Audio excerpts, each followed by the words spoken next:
Pourquoi Eddie, les scientifiques ne s'intéressent pas aux lois métaphysiques, d'où nous sommes issus, nous les esprits de la nature, en la qualifiant de pseudo-science? Écoute, ça c'est une très très bonne question, car les scientifiques, eux, travaillent avec des lois bien établies, bien propres à eux, tandis que nous, en fait, expérienceurs, nous vivons la métaphysique. C'est des choses qui nous tombent dessus avec des nouvelles lois auxquelles les scientifiques ne peuvent pas comprendre. Souvent, ces deux-là, en fait, quand ça se croise, la métaphysique et la physique, ça fait l'électricité. Pourquoi? Tout simplement parce qu'en fait, c'est pas du tout le même langage.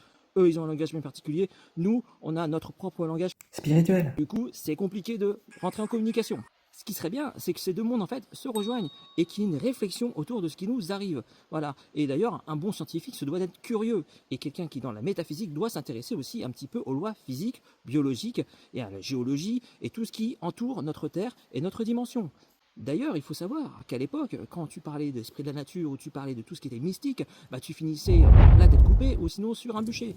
Donc aujourd'hui, on se moque de toi. Ça a toujours existé. Donc tu l'as bien compris, la métaphysique, par les esprits de la nature, par les défunts ou par toute chose en fait qui n'est pas encore compris, qui est dans le surnaturel ou le paranormal, généralement est mis de côté, alors qu'il ne le devrait pas, parce que de plus en plus de personnes aujourd'hui s'ouvrent, que ce soit justement des scientifiques ou que ce soit des personnes communes. Et aujourd'hui, les langues se délient. Enfin, voilà, les gens peuvent avoir accès à du contenu comme celui-ci, par exemple, pour pouvoir déjà être à l'écoute, de se sentir écouté, et puis surtout de se dire, tiens, voilà, je vais mener ma propre enquête, car le but c'est ça, c'est de mener sa propre enquête. D'ailleurs, en parlant d'enquête, le partage est très important. Donc si vous avez des réponses à donner à notre cher esprit de la nature qui nous a posé cette question, n'hésitez pas à mettre votre savoir, votre partage, juste en dessous, dans les commentaires.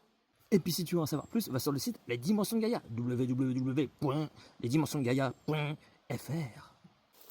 Ah oui, j'allais oublier, n'hésite pas à t'abonner pour voir d'autres vidéos comme celle-ci et pour me donner du courage, parce que c'est du taf tout ça.